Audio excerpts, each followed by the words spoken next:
Good morning. एक बार फिर से आपका स्वागत है अपने स्कूल के जो ऑनलाइन क्लास चल रही यूट्यूब पर उसमें। और हमने अभी जो शुरुआत की है एक चैप्टर की जिसका नाम था टेंस। और इस चैप्टर में हमें जो कुछ मैंने कहा सीखना है उसमें हम जो फोकस कर रहे हैं वो कर रहे हैं कि एग्जाम के क्वेश्चन कैसे सॉल्व करें। As I have told you already that this chapter is very lengthy but very important. But in this class our focus is only on how to solve the question given in exam. और उसके लिए हमने अभी तक जो पढ़ा है first video में यानी फर्स्ट क्लास कह सकते हैं, सेकंड में एक टेंस किया, फिर थर्ड में हमने 2 टेंस किए और आज जो हम शुरू करने जा रहे हैं और जिसका नाम है सिंपल प्रेजेंट या प्रेजेंट इंडेफिनिट टेंस।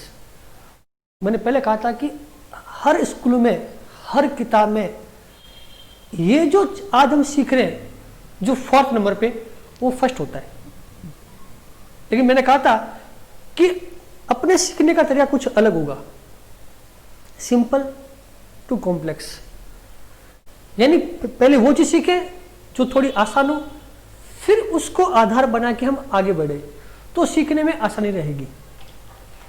और मैंने जब शुरुआत की तो कहा भी था कि ये जो अपना फर्स्ट टेंस जो किताबों में होता है लेकिन अपना अब सीख रहे हैं उसके सीखने का एक कारण और भी था जो आज बता रहा हूं कि मैंने कहा था नाम सिंपल है बड़ा कॉम्प्लिकेटेड क्यों है, उसकी कहानी अपन आगे पढ़ेंगे अभी और आप खुद कहोगे कि हाँ था बड़ा कॉम्प्लिकेटेड, अच्छा हुआ कि पहले नहीं सीखा वरना वो भी नहीं सीख पाते। लेकिन अब अपन सीख लेंगे कि कैसे इस प्रकार से नाम है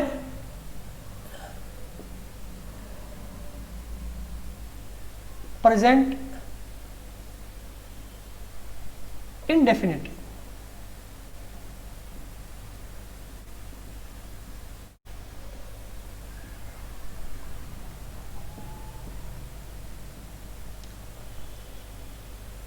प्रेजेंट इंडेफिनिट टेंस या कुछ लोग कहते हैं सिंपल प्रेजेंट या प्रेजेंट सिंपल, कोई फिर पढ़ना है।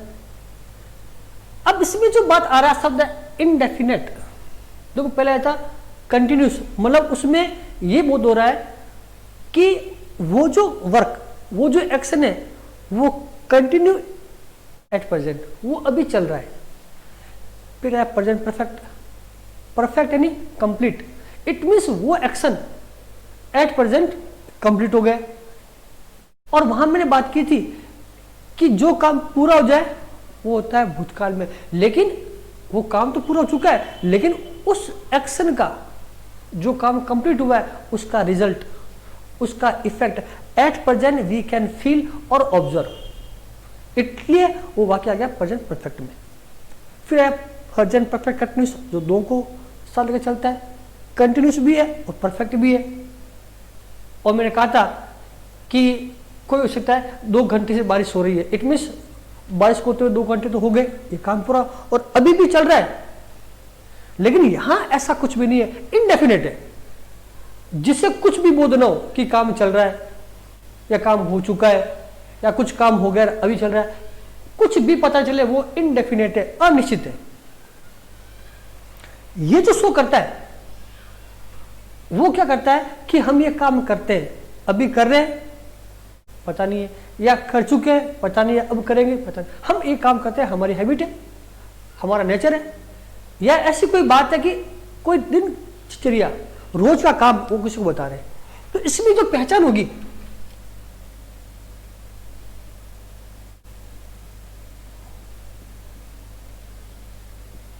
अगर बात करें हिंदी में तो वो होगी कि ऐसा कोई भी हिंदी का वाक्य है जिसके अंत में आता है था है,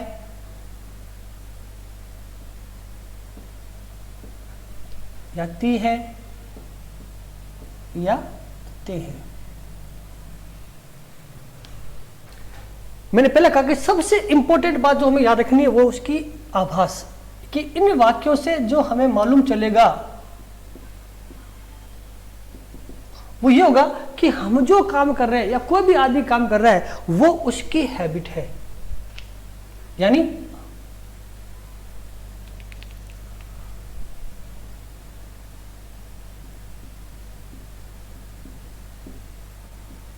वो उसकी आदत है इसलिए करता है। और आदत मतलब जो काम रोज करे वो मेरी हैबिट बन गई, या उसका नेचर है, उसका स्वभाव है, उसकी प्रकृति है,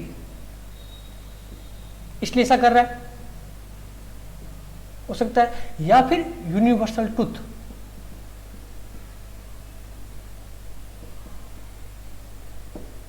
सार्वभौम सत्य वाक्य है।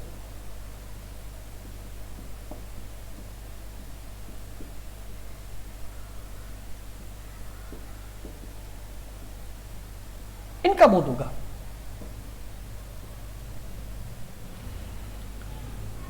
लेकिन वही बात कि हमें जब कुछ करना है, कुछ सीखना है, तो हम क्या करें, हमें वही चीज देखनी है, एडवर्ब, और सबसे अधिक एडवर्ब इसी टेंस के। मैंने पहले कहा था कि थोड़ा टिपिकल है, क्यों है कि संख्या दिखती, वहां तो क्या थे, किसी में 6, किसी में 7, किसी में 2। अब यहां जो संख्या देखेंगे बहुत ज्यादा हो जाएगी, और शुरुआत में जब संख्या ज्यादा हो तो बोझ पड़ता है, इसलिए हमने ज्यादा बोझ लिया नहीं और शुरुआत कर दी सिंपल से। अब देख रहे हैं इसमें जो एडवर्ब होंगे, सबसे महत्वपूर्ण बात एडवर्ब की।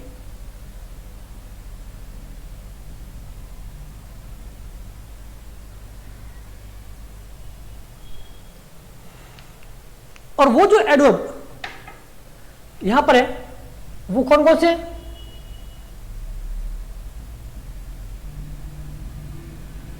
ऑलवेज,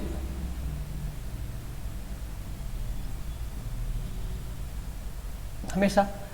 मेरे साथ आप लिखते भी रहे कि ताकि बाद में लिखने की जरूरत न पड़े। वैसे मैं आपको कहूंगा कि इसकी शॉर्ट ले लें, सब लिख सकते हैं, लेकिन अब संख्या ज्यादा है तो मेरे साथ ही लिखें कि लिखने की बार बार आपको जरूरत नहीं पड़े और सुनते भी रहे। ऑलवेज, हमेशा, डेली, रोजाना,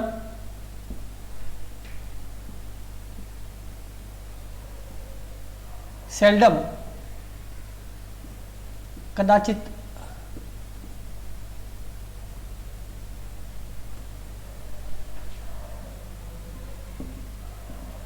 ऑफन यानी अक्सर या प्राय,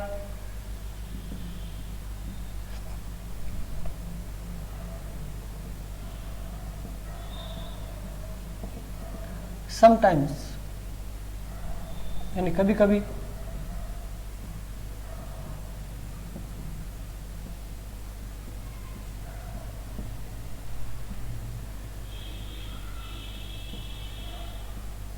जनरली सामान्यतया,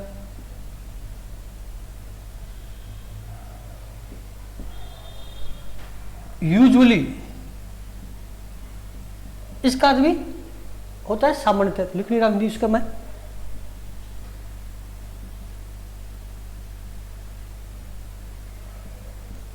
फ्रिक्वेंटली या फ्रिक्वेंटली, बहुधा, यह आ सकता है बार बार, से बना फ्रीक्वेंसी से। रेगुलरली, नियमित रूप से, इट मीन्स जो रोज करते हैं।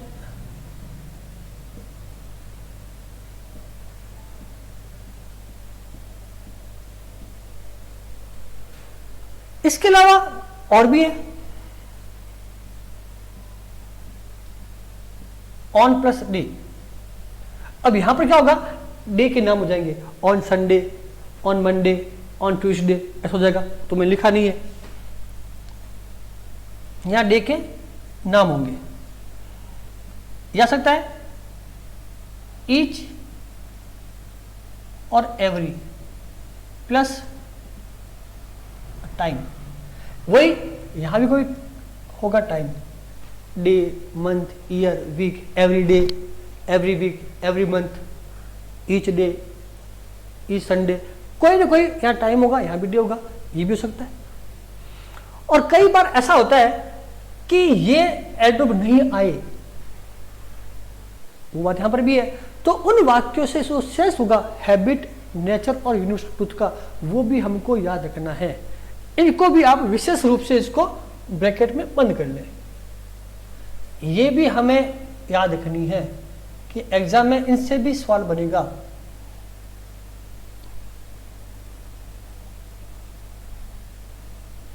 ये देखिए, तो इसमें मैंने कहा था कि एडवर्ब की संख्या बहुत ज्यादा है। तो देख ही रहे आप, अगर काउंट करें 1 2 3 4 5 6 7 8 9 10 11, फिर इसके अलावा 12 13 14, बहुत से हो गए। इतना नहीं है, अब उलझने और भी थी।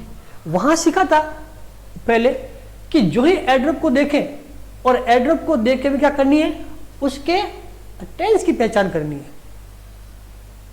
और जो ही उस टेंस का नाम आता है तो हमें क्या करना है, एक क्लिक करना है, मैंने पहले कहा था, और 2 फोल्डर खोलने हैं, एक हेल्पिंग वर्ब का और एक फॉर्म ऑफ वर्ब का। Very good. लेकिन यहां जो स्टोरी है, जो कहानी है, वो कुछ अलग है। अब क्या कहानी आ गई? नहीं, अब कहानी में एक ट्विस्ट आ गया है। जैसे फिल्म आता है ना, ट्विस्ट, थोड़ा इंटरेस्ट बढ़ जाता है, यहां भी ट्विस्ट है। अब ट्विस्ट क्या है कि जो ही हमें मालूम चले कि इनमें से कोई एडवर्ब आया है, वो एडवर्ब देखती आया याद कि वाक्य जो है वो प्रेजेंट इंडेफिनिट टेंस का है या प्रेजेंट सिंपल टेंस का है, याद रखना सिंपल टेंस का। और जो ही आए सिंपल टेंस, वो चाहे प्रेजेंट का है या पास्ट का है, सिंपल आते ही कॉम्प्लिकेटेड, मतलब थोड़ा जटिल हो गया है। अब सिंपल आते क्या देखना है, सेंटेंस देखना है कि सेंटेंस कौन सा प्रकार है। जबकि हमने अभी तक ऐसा कुछ बात की नहीं थी कि वाक्य या सेंटेंस चाहे पॉजिटिव है, चाहे नेगेटिव है, चाहे इंट्रोगेटिव है, वही हेल्पिंग वर्ब, वही फॉर्म ऑफ वर्ब लगानी थी, लगाई भी थी कि is are am verb plus ING, चाहे वाक्य पॉजिटिव है, नेगेटिव है, इंट्रोगेटिव है, वही has plus third form, has been ING. लेकिन अब यहां ऐसा नहीं है। अब डिपेंड करेगा कि वहां जो आ रहा सेंटेंस है वो कौन सा है। तो इसका स्क्रीनशॉट ले लीजिए, फिर अपन आगे बात करते हैं।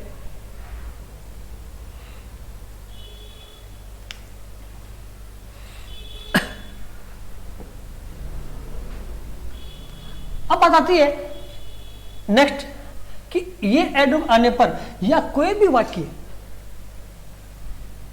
जो सिंपल प्रेजेंट का है या प्रेजेंट इंडेफिनिट टेंस का है, बात तो एक ही है। तो हमें क्या देखना है, जो ट्विस्ट वो समझना है आपको। तो अब क्या देखना है, सॉरी,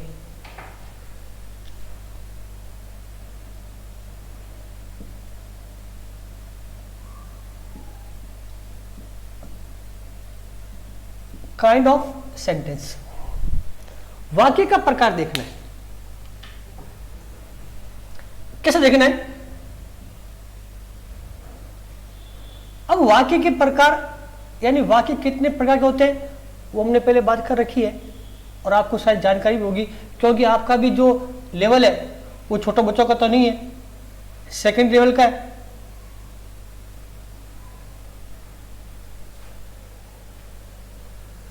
तो सोच कहता है एसर्टिव सेंटेंस, इंट्रोगेटिव, इंपरेटिव, वहां तक नहीं जाना है।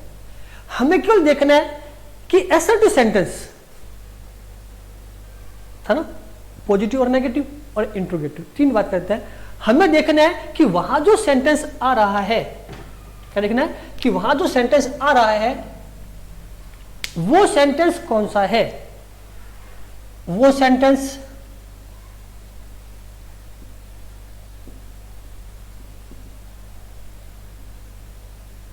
पॉजिटिव सेंटेंस है क्या,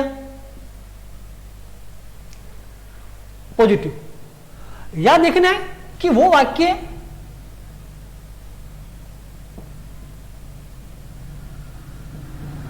नेगेटिव या इंट्रोगेटिव वो है क्या, या इसको अपन सिंपल सा याद कर लें कि प्लस प्लस यानी पॉजिटिव, माइनस नेगेटिव और मार्क ऑफ इंट्रोगेशन। याद रखने के लिए कि हमें देखना है कि वहां जो सेंटेंस आ रहा है वो पॉजिटिव है या फिर नेगेटिव या इंट्रोगेटिव। पॉजिटिव के अलावा कोई भी होगा तो नियम एक से रहेंगे। अब सीखा हुआ है कि इंट्रोगेटिव की पहचान कौन सी होगी कि एंड में आएगा मार्क ऑफ इंट्रोगेशन जो आ रहा है यहां पर, और नेगेटिव वाक्य में नो, नॉट और नेवर आएगा। अब बताते हैं कि अगर वाक्य पॉजिटिव है तो क्या करें। अब फिर वही, अब अगर वाक्य पॉजिटिव है तो हमें क्या करना है वो फिर सोच रहा है हमें।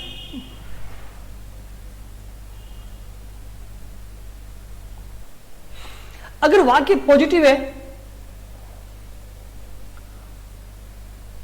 तो हमें यह देखना है कि वहां जो आ रहा है सब्जेक्ट, कौन, सब्जेक्ट,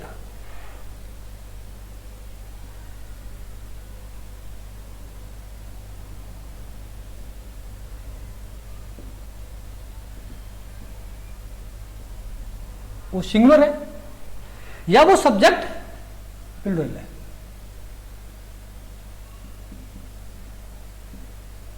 जो हम बार बार बात करते आ रहे हैं, सब्जेक्ट देखना है, सब्जेक्ट देना। तो यहां भी हमको क्या देखना है, सब्जेक्ट देखना है कि सब्जेक्ट कौन सा है, सब्जेक्ट सिंगुलर है या सब्जेक्ट होगा प्लूरल।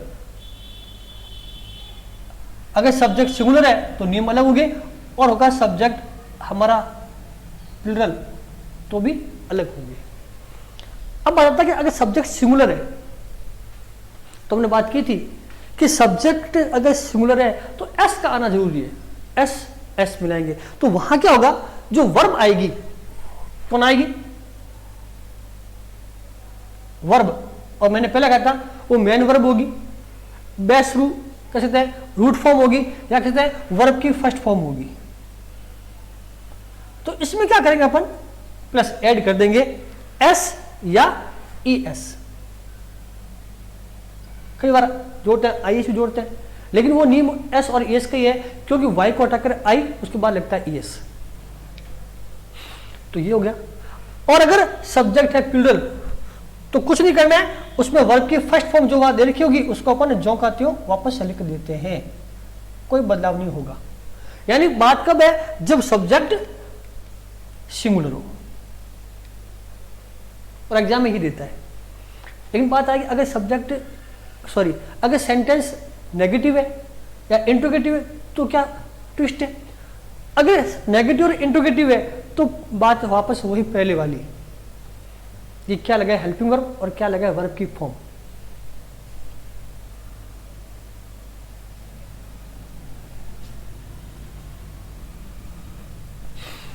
मैं ग्राफिंग कर रहा हूं जिससे समझने में आसानी हो, वरना अगर अपन नियम लिखेंगे कि लिखे नियम कि जब वाक्य पॉजिटिव हो तो उसमें डू डज का प्रयोग नहीं करते हैं।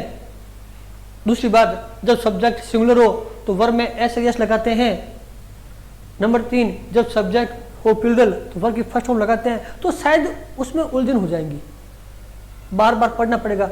अगर हमने सीखा है ग्राफिक से तो एक बार देखते हमारी चीज समझ आ जाएगी। समझ आ रहा होगा आपको।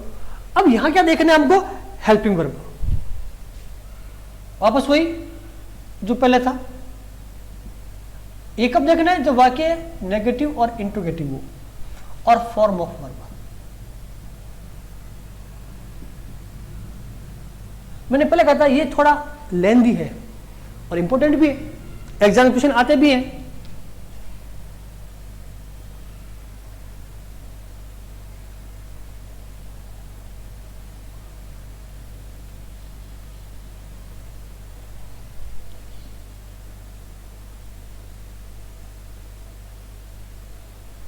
अब यहां जो आएगी हेल्पिंग वर्ब वो होगी डू और डज।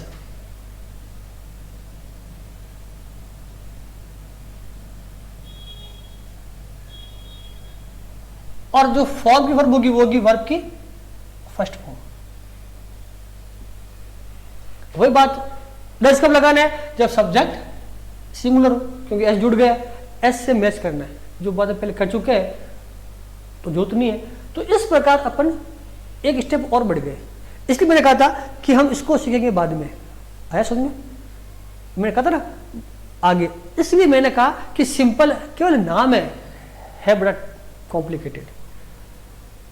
इसलिए अब इसको थोड़ा समझे, इसका स्क्रीनशॉट लें और फिर अपन इसके क्वेश्चन सोल्व करते हैं।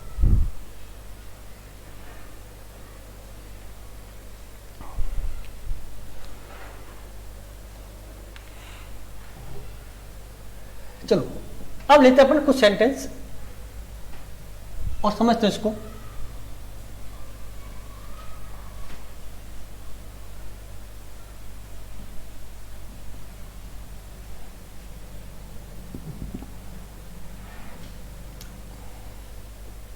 अब मेरे साथ आप वाक्य लिखें और साथ अगर नहीं लिख रहे हैं तो कोई बात नहीं, ये जरूर देखें कि हमने जो भी लिखे थे एडवर्ब उसमें से कौन सा आ रहा है। जब मैं पूछूं तो आप इशारा करें, मुझे बताएं।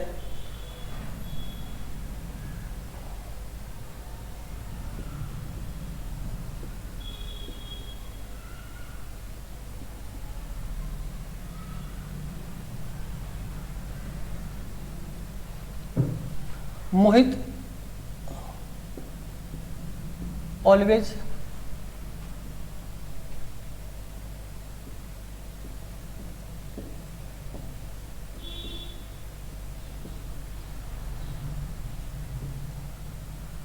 ब्लैंक टू टेम्पल गो।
कहता है ही ब्लैंक नॉट फिर blank the class every day.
वैसे क्वेश्चन और भी हो सकते हैं सेंटेंस तो। अब हमें देखना है कि 5 क्वेश्चन लिखे हैं, अभी और लिखेंगे अपन, कि इन सेंटेंस में जो एडवर्ब आ रखे हैं जो हमने भी लिखे थे उसमें से कौन से हैं। Always, daily, seldom, often, generally, usually, frequently, regularly, sometimes, on first day, on Sundays, on Monday, या ईच, एवरी फर्स्ट टाइम हो सकता है, एवरी डे, एवरी मंथ। वो इसमें कोई ना कोई मिलेगा आपको। तो अपन शुरुआत करते हैं वाक्य नंबर 1 से मोहित ऑलवेज टू टेम्पल, तो हो गया ऑलवेज। सेकंड में we generally Hindi at home speak, तो कौन सा एडवर्ब है? Generally, very good. He blank not, फिर blank the class every day, तो कौन सा हो गया? Every day.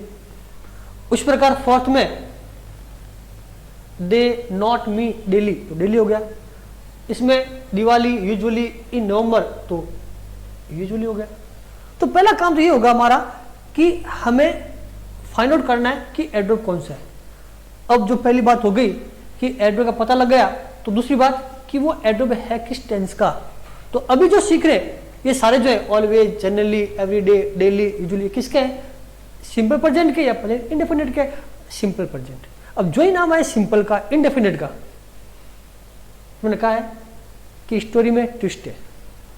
अब देखना है कि सिंपल प्रेजेंट का है तो वो सेंटेंस कौन सा है, सेंटेंस कौन सा है, बार बार सुनना। सेंटेंस देखना पड़ेगा कि पॉजिटिव है या अदर, अदर यानी नेगेटिव और इंट्रोगेटिव सब शामिल है। तो देखते हैं मोहित ऑलवेज टू टेम्पल। अगर वाक्य होता है इंट्रोगेटिव तो वाक्य के अंत में आता निशान किसका? इंट्रोगेशन का।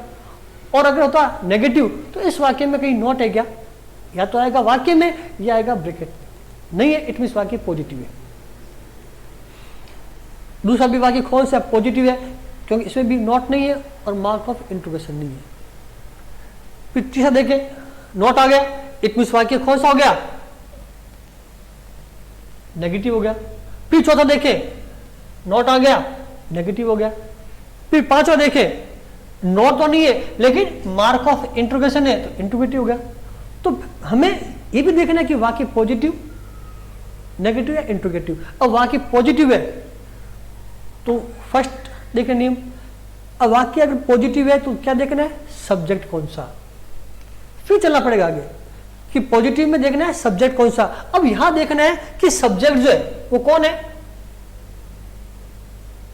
मोहित है, जो कि सिंगुलर है। ये देखना है, मोहित सब्जेक्ट सिंगुलर। और जब सब्जेक्ट सिंगुलर हो तो मैंने पहले कहा है कि वर्ब में एस को जोड़ना होगा।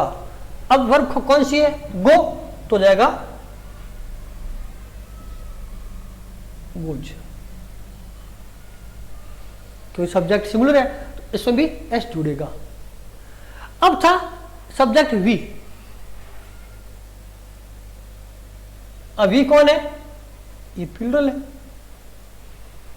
अब जब सब्जेक्ट हो प्लूरल तो जो वर्ब आ रखी है उसको अपन जो का त्यों उतार देंगे, तो स्पीक का स्पीक, कोई कुछ भी चेंज नहीं करना है क्योंकि सब्जेक्ट प्लूरल है तो वर्ब भी प्लूरल। अब तीसरा वाक्य नॉट आ गया तो हमने देखना है कि नॉट के नियम अलग थे, नॉट के और इंट्रोगेटिव के दोनों एक है, तो अब अलग है। तो क्या होगा? उसमें आएगी हेल्पिंग वर्ब, डू या डज, और सब्जेक्ट की वर्ब की फर्स्ट फॉर्म। तो यहां कौन है? ही, सिंगुलर है तो क्या देगा? डज। और वर्ब अटेंड का अटेंड हो जाएगा, बस उसमें कोई बदलाव नहीं होगा। अब यहां कौन सब्जेक्ट है? दे, दे यानी वे, बहुत सारे, तो क्या हो गया? डू और रिब्यूक, रिब्यूक यानी डांटना, फटकारना, ठीक है ना। वे मुझे रोज नहीं डांटते हैं। अब है वाक्य इंट्रोगेटिव है, कौन सब्जेक्ट है? दिवाली, दिवाली कौन? सिंगुलर है, एक ही है तो हो गया डज। और जब वाक्य के शुरुआत में हम लिखते हैं किसी भी वर्ड को तो उस वर्ड का पहला लेटर कैपिटल होगा। डज को लिखा है उसका डी कैपिटल करना है, ये भी हमें थोड़ा ध्यान रखना है। यूजुअली गया अब फाल का हो जाएगा वापस फाल, बस ये हो गया, उतार लीजिए। अब कुछ वाक्य ऐसे ले रहे हैं जिसमें एडवर्ब नहीं आता है तो क्या करें? तो इसका भी स्क्रीनशॉट एक बार POY लिखते हैं अपन।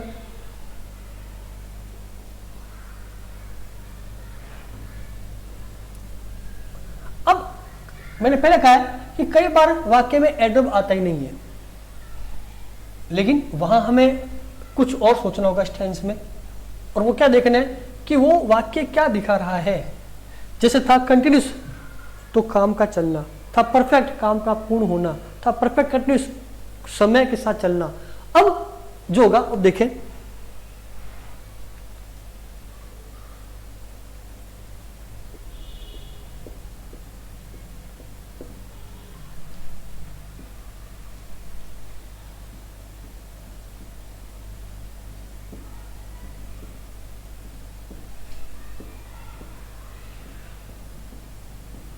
पहला वाक्य है the earth blank round the sun moon.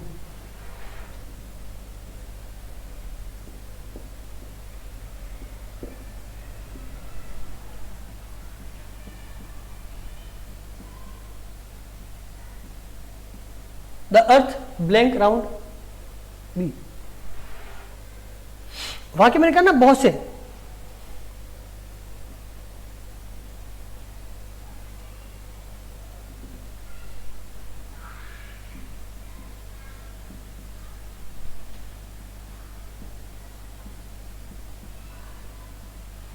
cuckoos black not make nest घोंसले।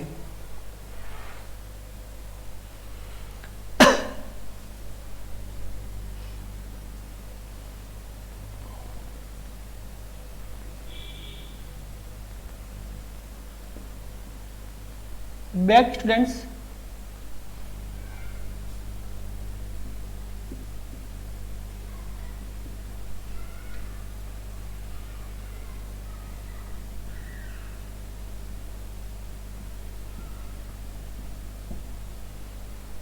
अपन वाक्य और भी लिख सकते हैं,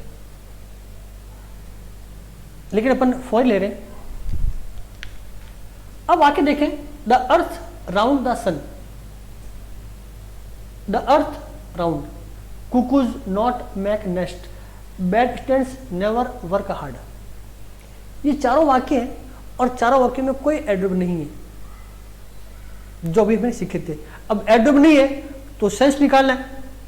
अब सेंस क्या आ रहा है वो देखिए। अब द अर्थ यानी पृथ्वी, राउंड गोल, सूर्य यानी सूर्य हो गया, सन का मतलब राउंड चक्कर, मुंह नहीं चक्कर लगाना, यानी पृथ्वी सूर्य के चक्कर लगाती है। अब कह सकते हैं ये पृथ्वी का काम है, ये उसकी हैबिट है, ये उसका नेचर है। सही अर्थ में ये जो है वो क्या है, यूनिवर्सल ट्रूथ है। कौन है, यूनिवर्सल ट्रूथ, जो भूतकाल में भी था, आज भी और आगे भी ये करता रहेगा। इसमें कोई बदलाव संभव नहीं है। वो वाक्य प्रेजेंट सिंपल टेंस में आते हैं।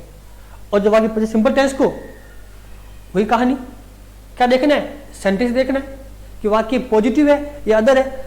तो इस वाक्य में कहीं नॉट है क्या, नहीं है, इट मीन्स नेगेटिव नहीं है। क्या इसमें मार्क होगा क्या, इंटरसेक्ट क्या, नहीं है, इट मीन्स वाक्य पॉजिटिव है। और पॉजिटिव क्या देखना है, सब्जेक्ट। तो कौन सब्जेक्ट है, अर्थ। अर्थ कौन है, सिंगुलर है, तो वर्ब के साथ एस या एस। तो क्या लिखा हुआ है, मूव, साथ में एस जुड़ जाएगा, ये उत्तर बन गया। बस ये हमने कहा था कि सब्जेक्ट सिंगुलर तो इसको एस से मिला दो, वो बात भी आ रही है, ऐसा आएगा। फिर है द अर्थ राउंड, पृथ्वी गोल है, बी गोल थी है और आगे भी रहेगी। ये भी क्या है, यूनिवर्सल ट्रूथ है, सत्य बात है। तो अब बी क्रिया आ गई है। अब क्या बी लिख दें क्या, अगर लिखते हैं बी तो गलत है, क्योंकि मैंने कहा था सब्जेक्ट जब सिंगुलर हो तो जो भी वर्ब आएगी उसमें एस लिखा होगा, लेकिन बी के अंदर तो ई आ रहा है, तो गलत हो गया वाक्य।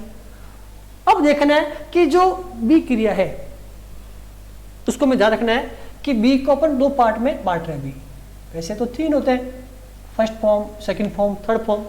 अगर बात हो प्रेजेंट की तो बी का मतलब है इज, आर या एम लगाना है, और वरना बात हो पास्ट की तो होगा वाज और वर। और इसकी जो थर्ड फॉर्म होती है बीन, जो अपने काम नहीं आएगी। तो अब देखना है वाक्य प्रेजेंट का है, क्योंकि वाक्य कैसा है, सत्य है। तो सत्य मतलब यूनिवर्सल ट्रूथ का है, तो प्रेजेंट इंडेफिनिट टेंस का है, तो आना कौन है, फर्स्ट वन ही है, ये फर्स्ट फॉर्म है। ये कौन है,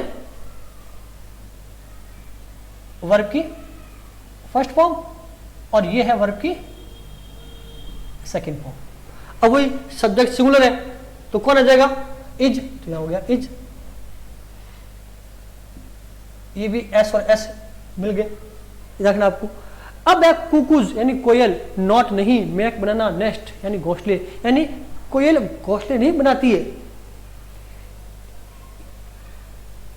ये उसका नेचर है या उसकी हैबिट है, कि उसका स्वभाव है कि वो कभी घोंसले बनाती नहीं है, ये उसका आदत है, ये भी हो सकता है। अब वाक्य कौन सा है, नेगेटिव है, तो नियम नेगेटिव आ जाएंगे। अब जब वाक्य नेगेटिव और इंट्रोगेटिव हो तो आएगी हेल्पिंग वर्ब, वो कौन सी लगाए, डू डज, कुकूज कोयले बहुत सी होगी, तो आ जाएगा डू, और वापस फर्स्ट फॉर्म मेक की मेक।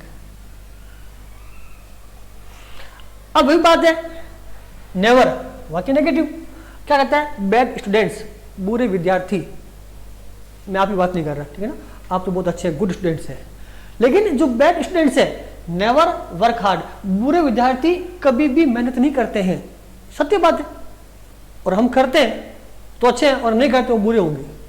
अब क्या देखना है, नेवर है वाक्य नेगेटिव है, और जब नेगेटिव हो तो हमने सीखा था डू डज आता है, मैंने कहा इसकी ट्विस्ट कुछ और अलग है, लेकिन जिस वाक्य में नेवर हो वो वाक्य सिंपल टेंस का होगा, लेकिन उसमें हेल्पिंग वर्ब डू डज का प्रयोग नहीं करते हैं, केवल वर्क। क्यों लगाएंगे वर्क, यहां स्टूडेंट्स है, बहुवचन है तो वर्क का वर्क हो गया, ये कौन हो गया, सब्जेक्ट है प्लूरल, इसलिए वर्ब भी कौन सा आ गई, प्लूरल। हाँ अगर यहां होता सिंगुलर तो यहां पर वर्क से होता, ये भी ध्यान रखना है। तो इसमें ट्विस्ट अधिक है, समझ अधिक है, इसलिए हमने इसको बाद में लिया है, और इंपॉर्टेंट भी है, एग्जाम में 8 क्वेश्चन में से 1 क्वेश्चन इसका आता भी है, ये भी श्योर है, इसलिए इसको थोड़ा ध्यान से पढ़ें, वैसे कोई दिक्कत नहीं आएगी, क्योंकि हमने जो डायग्राम बनाया उसे बहुत इजी हो गया चैप्टर हमारा, फिर भी कोई दिक्कत आती है तो अपने आगे और सॉल्व करेंगे कि पेपर में क्वेश्चन कैसे आए थे, कैसे उनको सॉल्व करना है, वो सब आगे बात करेंगे। तो इस प्रकार आज जो पूरा हुआ, जो प्रेजेंट के 4 थे वह चारों पूरे हो गए। इच्छा थी कि आज एक और करते, लेकिन लेंथ ज़्यादा हो गई आज, शायद समझ नहीं आएगा आगे, तो आप इसको फोकस करें। नेक्स्ट जो क्लास होगी उसमें अपन शुरू करेंगे किससे, इसका अगला पार्ट भूतकाल यानी पास्ट टेंस, तो वहां से शुरू करेंगे। इससे पहले आप जो है इन चारों टेंसों के वाक्य लें, उनको सॉल्व करें, और कोई भी डिफिकल्टी आती है तो फोन करके पूछें, या स्कूल में आके पूछ सकते हैं, या व्हाट्सएप पे भेज दें मेरे नंबर पर, उसको सॉल्व करके भेज दूंगा। थैंक यू, धन्यवाद।